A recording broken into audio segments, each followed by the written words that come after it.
টেলিভিশনের পরে মনে হয় অনেক দিন টিপিক্যাল যে মোস্তফা সরোয়ার ফারুকীর যে মেকিং, ওনার যে চার্মটা সেটা হচ্ছিল না। একটু উনি অনেক বেশি কঠিন কঠিন সিনেমা বানাচ্ছিল। কিন্তু আমরা যারা 90s বড় হয়েছি, আমাদের কাছে তো আসলে ওই 69-এর মোস্তফা সরোয়ার ফারুকীকে আমরা বেশি কানেক্ট করতে পারি। তো আজকের ওই কাজটা দেখে সেই পুরান ফারুকী ভাইকে খুঁজে পেয়েছি।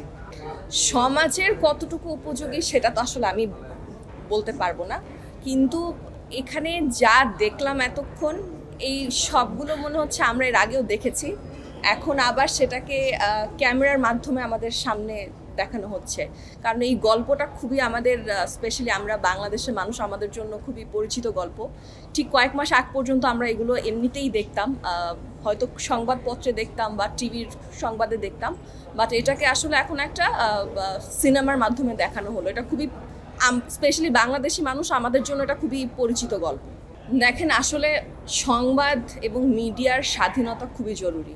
সেটা যে কোনো দেশে হোক, যে কোনো প্ল্যাটফর্মে হোক, আপনি যতক্ষণ মিডিয়াকে বা সিনেমাকে বা সংবাদকে মানে আটকানোর চেষ্টা করবেন, ততক্ষণ আসলে আমার মনে হয় না একটা দেশ কালচারালি আগাতে পারে।